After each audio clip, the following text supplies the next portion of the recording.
আসসালামু আলাইকুম প্রিয় কৃষক খামারি ভাই বোনেরা, কেমন আছেন সবাই?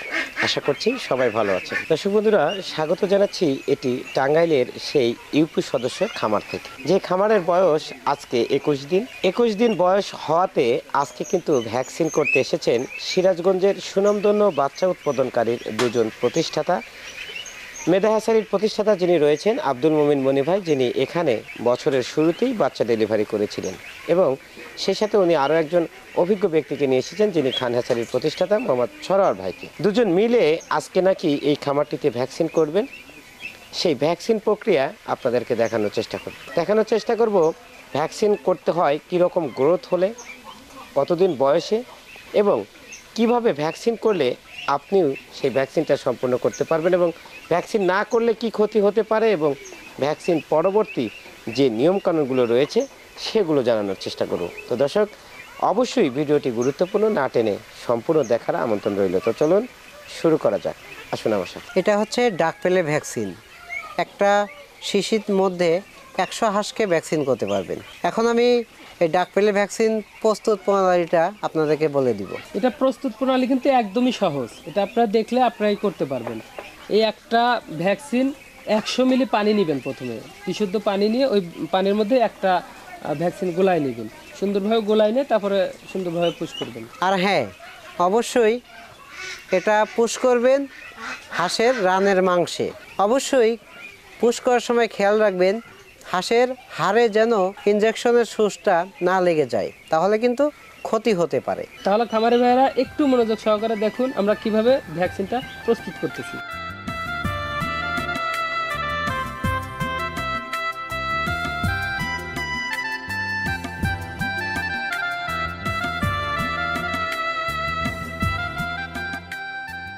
তো খামারি ভাইয়েরা, আমরা প্রথমে এখানে 100 মিলি পানি নিয়েছি। এই পানিটা থেকে অল্প একটু পানি নিয়ে এই একটা শিশির মধ্যে আমরা এখন এই পানিটা সুন্দরভাবে দিব। দেওয়ার পরে এটা আমরা ভালোভাবে ঝাঁকিয়ে নিব। অবশ্যই কিন্তু এটা ভালোভাবে ঝাঁকিয়ে নিতে হবে।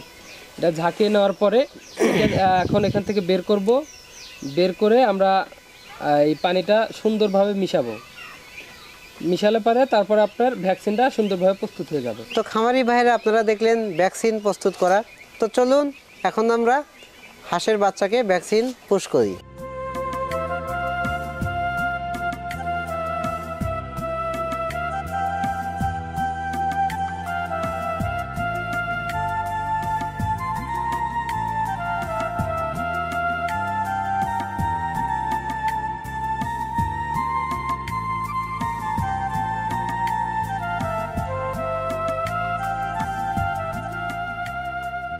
বন্ধুরা, এতক্ষণ কিন্তু দেখছিলেন যে সেই মেম্বার সাহেবের খামারে ভ্যাকসিন প্রয়োগ করলেন। যদি এদিক থেকে বলি, খান হ্যাচারির প্রতিষ্ঠাতা রয়েছেন সরোয়ার ভাই, এবং যিনি এখানে বাচ্চাগুলো সর্বপ্রথম ডেলিভারি করেছেন এই বছরে, মেধা হ্যাচারি মোমিন ভাই। উনি কিন্তু এই খামারের পরিচর্যার বিষয়ে রয়েছেন এবং প্রতিনিয়তই এই এপিসোডগুলো আপনাদেরকে দেখাচ্ছি। আজকে ভ্যাকসিন ওনারা কিন্তু কমপ্লিট করলেন, তো আমরা একটু এই ভ্যাকসিন সম্পর্কে আপনাদেরকে জানানোর চেষ্টা করবো। তো সরাসরি চলে যাই মোমিন ভাইয়ের কাছে। মোমিন ভাই, আসসালামু আলাইকুম। ওয়ালাইকুম আসসালাম। কেমন আছেন আপনি? ইনশাআল্লাহ ভালো আছেন না? জি। সরোয়ার ভাই ভালো আছেন? আছি আলহামদুলিল্লাহ ভাই। আচ্ছা, কি ভাইজান ভালো আছেন তো? জি আলহামদুলিল্লাহ। ওয়াজিদুল ভাই, জি। আচ্ছা, কেমন লাগছে ওনারা আজকে আপনার খামারে ভ্যাকসিন করলো? খুবই সুন্দর লাগছে, আল্লাহ দিলে খুব ভালো লাগছে। খুব ভালো লাগছে। মেম্বার সাহেব কোথায়? মেম্বার সাহেব তো নাই, আসলে আপনাদের কি একটা কপাল খুবই পোড়া, যেদিন আসেন সেদিন মেম্বার সাহেব আপনাদের মাঝে নাই। আচ্ছা আচ্ছা, জনপ্রতিনিধি তো আসলে খুব মনে হয় জনগণের সেবা। জি, মানে রাত 11টা 12টার দিক দিয়ে বাসায় আসে। সমস্যা নাই, আমরা তো প্রতিদিন আপনাকে পেয়ে যাচ্ছি। তো এই যে ভ্যাকসিনের যে প্রক্রিয়াটা আজকে ওনারা করলো, এটা কিন্তু একটু শিখলে কিন্তু আপনারা নিজেরাই করতে পারবেন। তো আপনার কি মনে হচ্ছে করতে পারবেন পরবর্তী? জি, করতে পারবো। আজকে দেখলাম, চেষ্টা করবো, দেখি আমরা পারি কিনা। সকল নিয়ম কানুন তো শিখে। আচ্ছা আচ্ছা, আমি একটু প্রথমে মোমিন ভাইকে দিয়েই শুরু করি। মোমিন ভাই, এই যে আজকে কয়দিন বয়সে ভ্যাকসিন দেওয়া হলো? আজকে 21 দিন বয়সে ভ্যাকসিন করলাম এটাতে। 21 দিন? জি। আচ্ছা, আজকে যে 21 দিন বয়সে ভ্যাকসিন করলেন, গ্রোথের দিক থেকে বা সুস্থতা আছে কিনা এটা একটু প্রথমে। ইনশাল্লাহ গ্রোথ ভালো, এই জন্যই 21 দিনে করলাম, না হলে 25-26 দিনে করতাম। সুস্থতার বিষয়টা কিভাবে নিশ্চিত? খুবই ভালো আছে, সুস্থ সবল, এবং সুস্থ না হলে তো ভ্যাকসিন করা যাবে না। সেটাই বলছি। খুব সুন্দর পরিবেশ আছে এবং সুস্থতা আছে, যার কারণে আজকে আমরা কি ভ্যাকসিন করলাম? আজকে হচ্ছে ডাক পেলে ভ্যাকসিন করলাম। কি প্রথম ডোজ? প্রথম ডোজ। আচ্ছা, দ্বিতীয় ডোজ কবে? দ্বিতীয় ডোজ ইনশাল্লাহ আমরা করব 45 দিন অথবা 40 দিন বয়সে। এটা বুস্টার ডোজ বলে। 45 দিনে ডাক প্লেগের এটা বুস্টার বুস্টার ডোজ। তো আমরা একটু ছড়ার ভাইয়ের কাছ থেকে জানতে চেষ্টা করি। ছড়ার ভাই, আপনার সাথে অনেক জায়গায় কিন্তু ভ্যাকসিনেশনের প্রোগ্রাম করেছি এবং দেখেছি। তো আজকে কিন্তু কোনো অভিজ্ঞ ব্যক্তিকে দেখছি না যে একজন ডাক্তার বা অভিজ্ঞ কোনো ব্যক্তি, আপনারাই কিন্তু চলে এসেছেন। তো সেক্ষেত্রে এই যে খামারিদের একটা পরিষেবা দিয়ে থাকেন, কেমন লাগে? না, আলহামদুলিল্লাহ অনেক ভালো লাগে। ভালো লাগে না? আজকে যে খামারটা আপনারা দেখলেন, যেহেতু মমিন ভাই কিন্তু এখানে বাচ্চা দিয়েছে, তো সেক্ষেত্রে আপনারা দুজনই ব্যবসায়ী, তারপরে কিন্তু একত্রিত ভাবে এখানে এসেছেন, খুবই ভালো লাগছে দেখে। তো এখন একটু বিষয় জানতে চাই যে আপনি এই খামারটার বিষয়ে কি কি দেখলেন বা কেমন দেখলেন? না, আমি মোটামুটি এসে দেখলাম যে আপনার বাচ্চার গ্রোথটাও ঠিক আছে, আর বিশেষ করে কি বাচ্চার মান যদি ভালো হয় তাহলে অবশ্যই কিন্তু সেই খামারটাও ভালো হয়।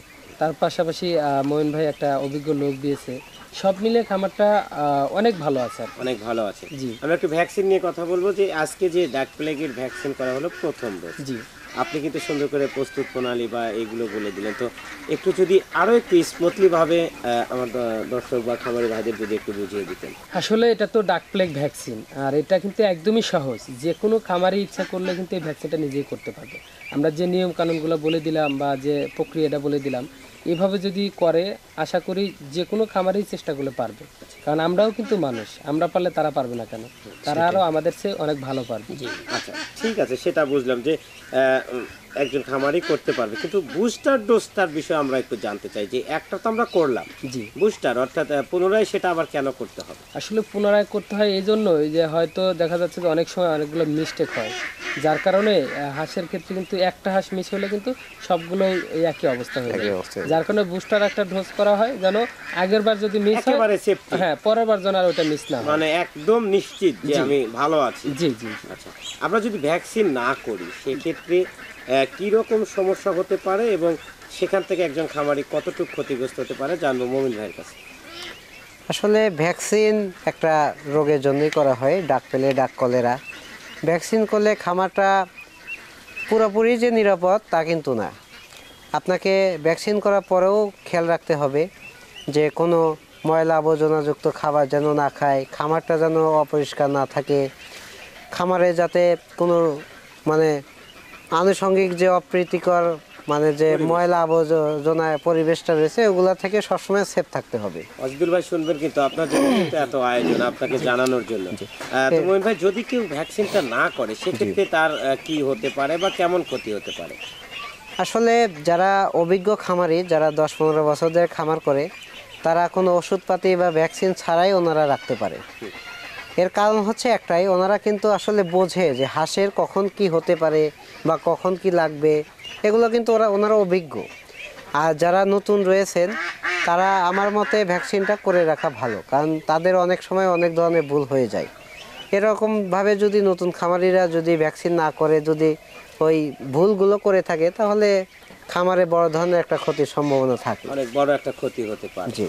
আচ্ছা, আমরা একটু সরার কাছে জানতে চাইবো যে এই যে ডাক প্লেগ রোগের জন্য আমরা ভ্যাকসিন করলাম বা করলেন, জি। তো সেক্ষেত্রে ডাক প্লেগ রোগের লক্ষণটা কি, আমরা কিভাবে বুঝতে পারবো বা একজন সহজ খামারি কিভাবে বুঝতে পারবে যে ডাক প্লেগ রোগ হয়েছে? আসলে ডাক প্লে রোগের কিন্তু অনেকগুলো লক্ষণ, যার মধ্যে প্রথমত হচ্ছে আপনার হাঁসের পা পড়ে যায়, এরপরে ঘাড় বাঁকা হয়ে যায়, তারপর আপনার দেখা যায় অনেক সময় পাখা ছেড়ে দেয়, এরপরে আপনার খাবারে অরুচি, আরো অনেকগুলো কারণ দেখা যায় আর কি।